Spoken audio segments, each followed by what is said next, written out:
Today on SPC Unresolved Mysteries, we'll be discussing the murders of the Dr. Killer. Alongside with me is my trusty true crime partner, Sam. Howdy! So what is this case all about, Krisha? Well, I'm quite excited in covering this case, Sam, because as the story progresses, the plot gets more and more interesting. I hope that by the name of the killer itself would give you and the audiences an idea of how grisly the murders are going to be. So, a viewer discretion is advised. Let's get into it, shall we? On August 28, 2005 at 3:35 a.m., a biker who we are going to call Jay was on his way to a biking marathon while he passed by a bushy area of Mintal Road, Davao City. There, he discovered an awful smell with what he described as very rotten eggs and the smell of rotting flesh. Was Jay working as a mortician or something? Because I cannot fathom what the smell of rotten flesh is. It probably just smells like rotten animals, but 5 times worse. He's an accountant, by the way. Oh. When Jay went near to the smell, there he discovered a body bag around in the bushes. He was mortified with what he saw and immediately called the authorities. The body bag was opened later to reveal a Jane Doe, brutally disfigured from head to toe. My goodness, I could already imagine what that looked like. Well, I'd probably have nightmares for weeks if ever I saw what was inside that body bag. Going back, it is notified with the authorities that the Jane Doe, despite looking unrecognizable due to the damage, the authorities suspect that the victim could have been the missing student named Gwyneth Addock. Ah yes, the infamous missing nursing student. It was all over the news. But wait, how did they suspect it was her? Well, her family kind of gave the authorities her physical profile. I guess it matched the body. What kind of physical profile?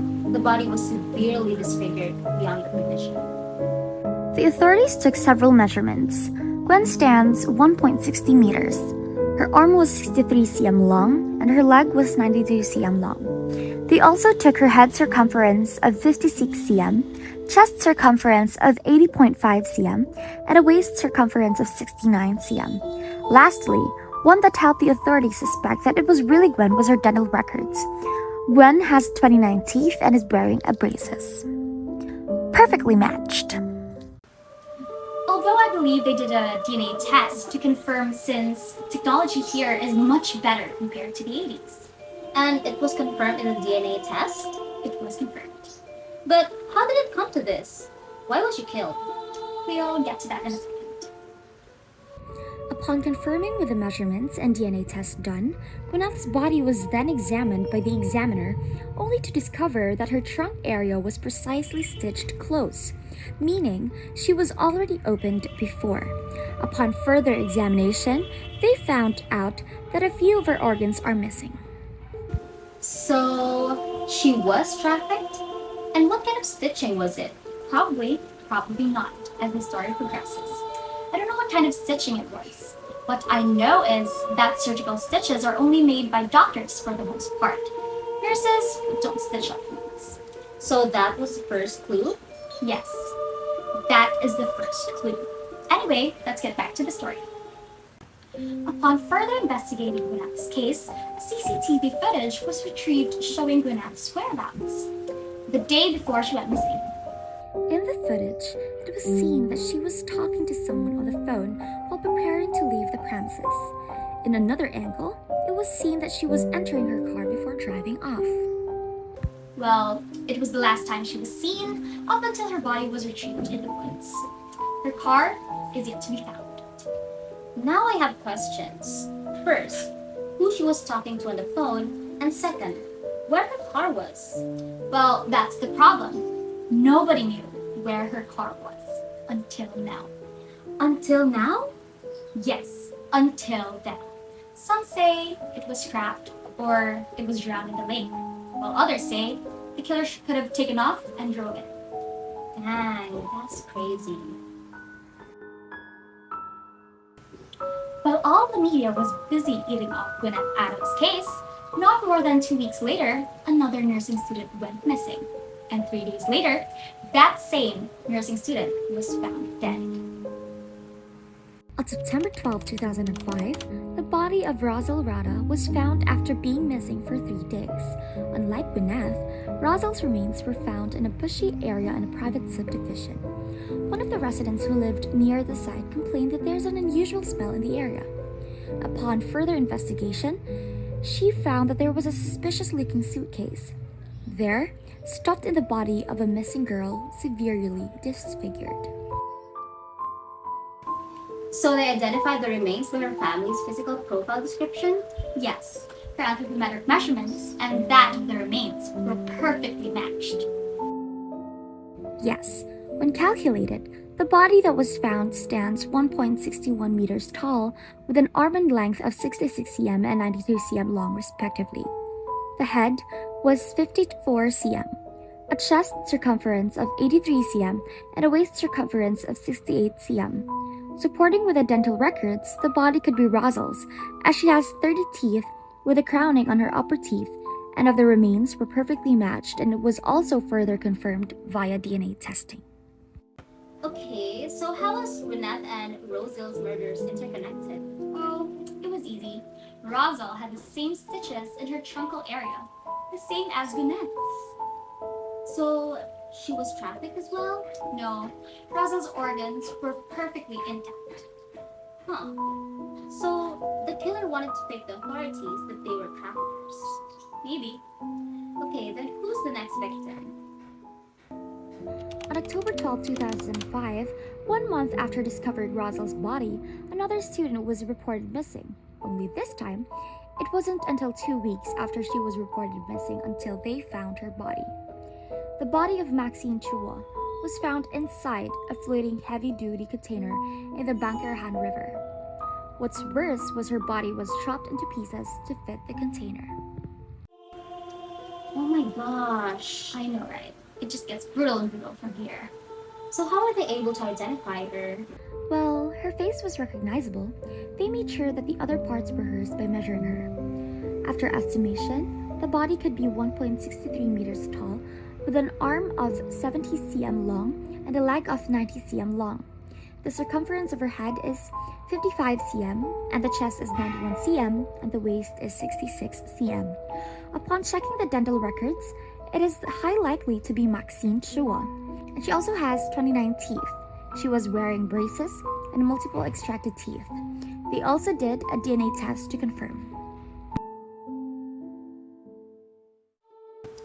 And she was interconnected with the other girls because, well, of the stitches, of course. Although there were no missing organs, what's crazy though is that they're all nursing students. Really? From the same school? No, but they do intern at the same hospital. Oh, another clue. Maybe the killer works in the same hospital as well. Maybe, considering the stitches on the victims' bodies. So what happened next? How many victims did this guy have in total? Around 5 or more? That's crazy. I wonder what the poor girls did for him to brutally end their lives. I guess we'll never know. Moving forward, on November 2 weeks after finding Maxine's remains, Gwyneth's classmate Abby Ruedas later joined the lineup. What happened to the girl this time? Though she did not went missing, the girl was reported to be absent by her classmates in the entire day. Later that night, Abby's car was found parked just a few meters away from her school. When the authorities arrived, Abby's body was found in the back seat, resting inside a body bag. Due to the scorching heat, her body quickly decomposed, making it harder to determine when she actually died. That sucks. Did they still do the anthropometric measurement and the DNA test to confirm? Yes. The body is 1.61 meters tall with an arm length of 69 cm and a leg of 91 cm long. The circumferences were 55 cm for the head, 90 cm for the breast, and 71 cm for the waist. Additionally, the body has 30 dentures and was also wearing braces. This is a close match to Abby Ruedas. After taking the measurements, they did a DNA test to confirm. I guess it's mandatory now for them to do that. Did you still have the Y-shaped picture? Yeah, she did. Her organs were complete though. I just don't get why the killer opens up his victims. Okay, wow. So who's the next victim? The next and final victim was a girl named Maya Comendador. So Maya went missing on December 15, 2005. And her body? Well, it was found later on, just days before Christmas. What happened to her? Well, what's different about Maya's case was that she was hiding since November because she told her friends and colleagues that she feels like someone is plotting to kill her. Although her colleagues were still able to see her until December 15, they did not really believe what she said and thought that she was just paranoid. Till it happened to her. Yes. Till she went missing. What awful people. Who in their right minds would think that someone would believe that someone is after them? Would think that they are paranoid? Well, in my defense, I found a report that Maya was a bit of an anxious person. But still, they should have listened to her. So how did they find her? Well, she was found inside an old abandoned house in the same subdivision where Rosal's remains were found. What's crazy was, this house was off limits. The residents complained of a horrid smell and decided to locate the smell. What's crazy was, the house was off limits. There were sparked wires circling in the premises, and yet the body was still placed there. When they found the body was covered in white cloth, severely disfigured. So they did the protocol. Yes. Estimated height of the corpse was 1.50 meters tall, with an arm length of 62.5 cm and a leg of 87 cm long. The head circumference of the body was 53.5 cm, while the chest was 84 cm and the waist was 68 cm. When checking for the dentures, the body has 29 teeth, and it was most likely to be Maya's body. Hence, when DNA test was done, it was really Maya. That's just sad. But I don't remember they made this public announcement to go home early, especially girls, as there's a psycho killer on the loose. They did. Well, actually, these schools where these girls go to even urge their female students to go home early. This protocol began when Rosal went missing. Oh, okay. But why was Maya the last victim? I actually don't know. Well, there was no proper research saying that Maya was the last victim. However, she was the last student that went missing and was found dead. The killer could still be on the loose, or is looking for another victim.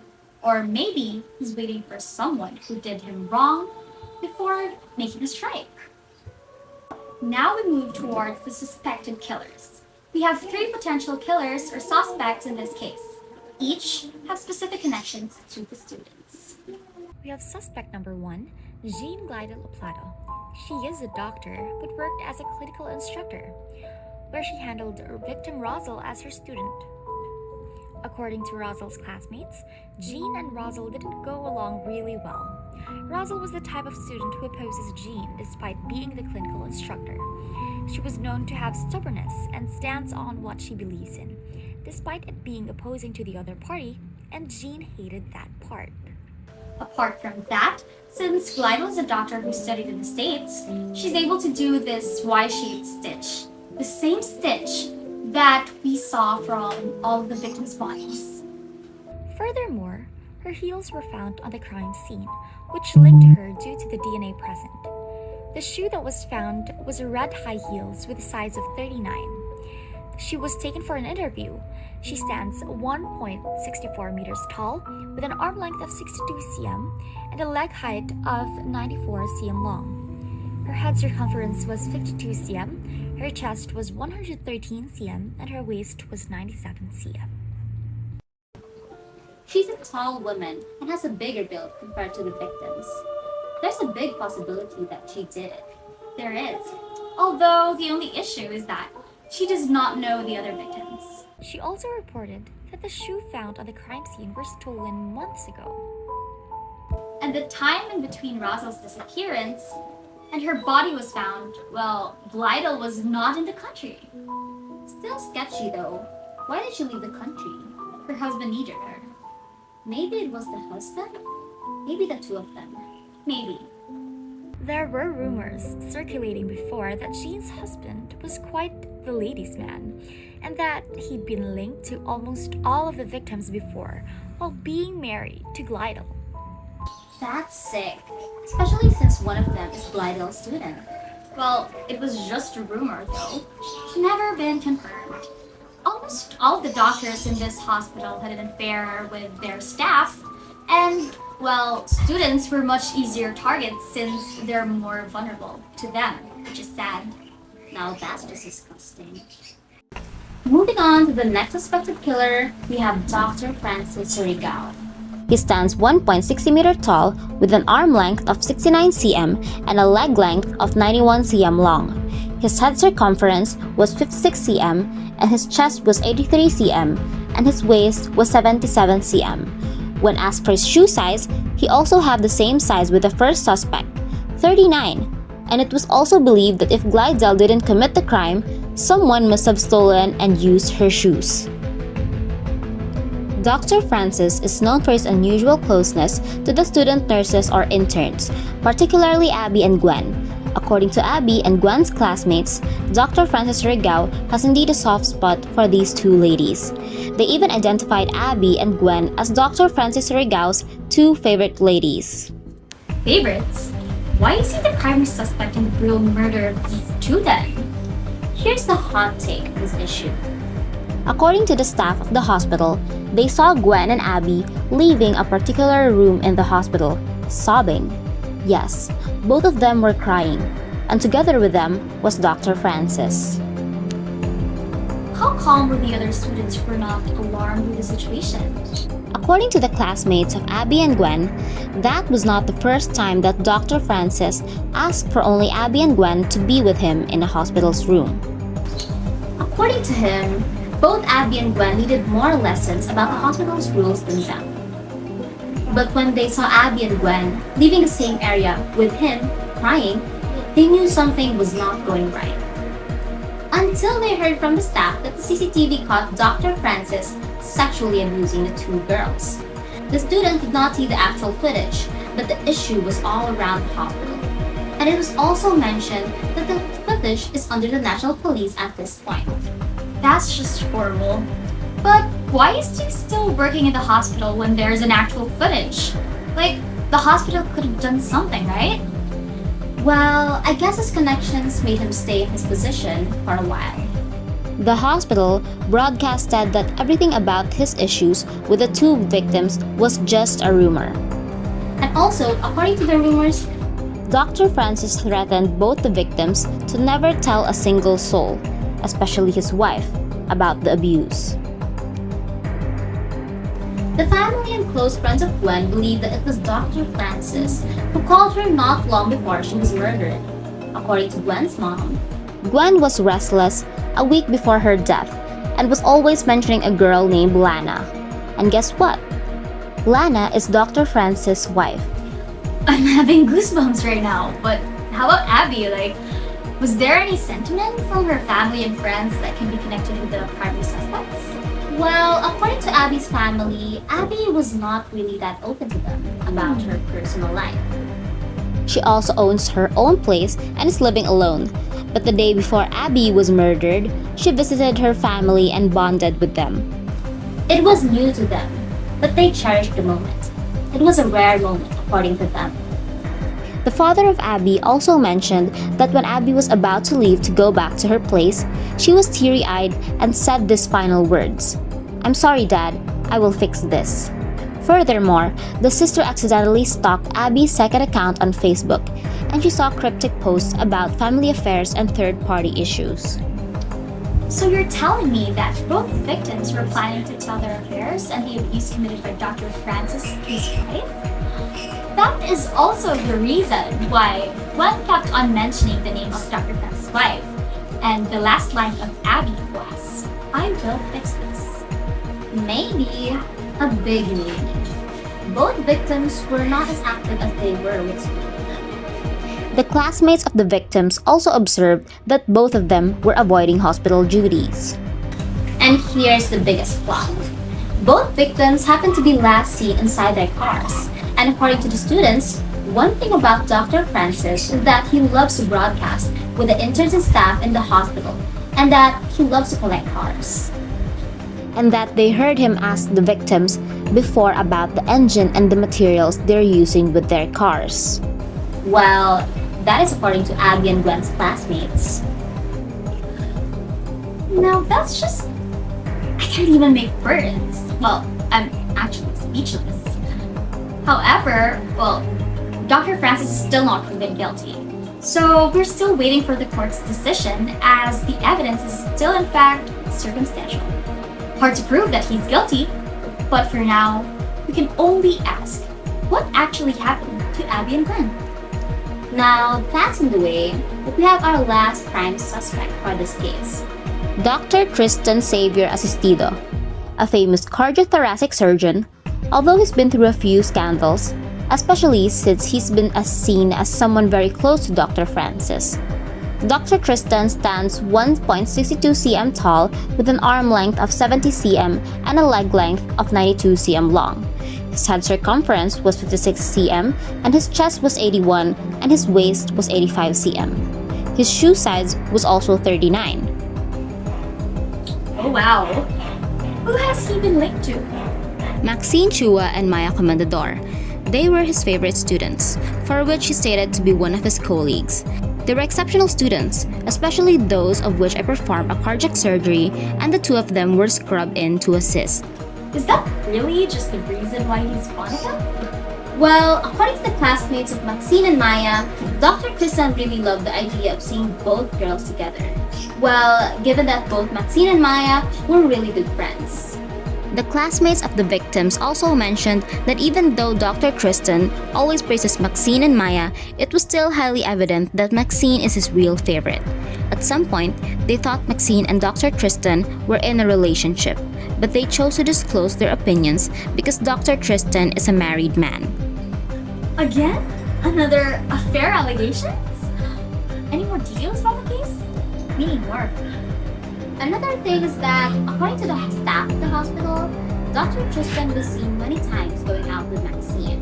Some say it was all romantic dates, but when these allegations took over the hospital, Dr. Tristan got mad. There are also rumors circulating that Dr. Tristan got Maxine pregnant. What? These rumors went wild due to her best friend Maya calling out Dr. Tristan in a public Facebook post, saying that he was having an affair with Maxine and wants to abort the baby because he's afraid of his family status and career getting broken. I saw screenshots of the post. It was indeed Maya who did that. The family of Maxine thinks that Dr. Tristan hates the idea of Maxine being pregnant because he's afraid of losing his family. That is why he brutally killed Maxine and the baby. Meanwhile, the family of Maya is eager to fight for justice for the late victim. They mentioned that Maya was experiencing paranoia not long before her death. They also think that it was Dr. Tristan who did it. They said that Dr. Tristan got triggered by Maya's post that's calling him out as a cheater and a maniac. Now that we covered the entire story of this case so far, we would really like to extend our deepest condolences and prayers to each of the victims' family. Losing these bright young women really struck the nursing industry, as these women could have been one of the greatest nurses in the country today. That's right, Sam. They had the brightest future ahead of them. And yet, with a snap of a finger, those dreams were wiped away in an instant. Such a tragic loss. We are deeply sorry for these girls' loss, and we hope that these girls will get the justice that they deserve. Next week, we will be covering a case that has been left unsolved for years. Stay tuned and stick around for Unsolved Mysteries. I'm your host, and here with me is Krisha. Good night! Okay na tayo? Okay na tayo? Yeah, finally Of course. done! Oh, no. Saan na eh?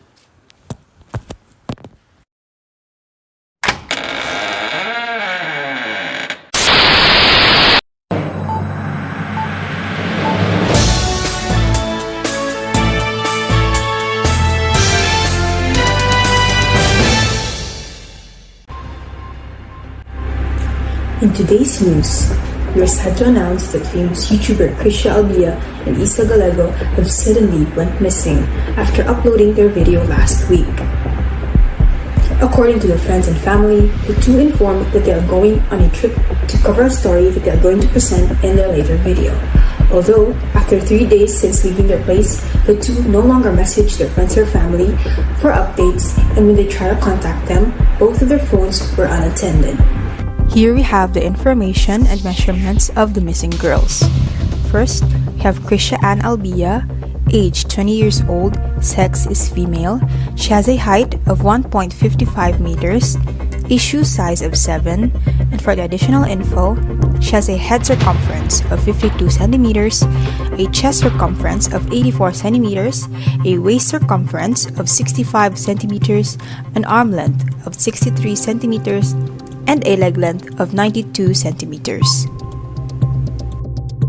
Next, we have Isabel P. Gallego, who is 20 years old, female, and has a height of 1.49 meters, a shoe size of 4, and for the additional info, she has a head circumference of 54.5 centimeters, a chest circumference of 82 centimeters, a waist circumference of 66.5 centimeters, an arm length of 62 centimeters, and a leg length of 87 centimeters. If anyone has seen the whereabouts of these two girls, please report it to the authorities immediately.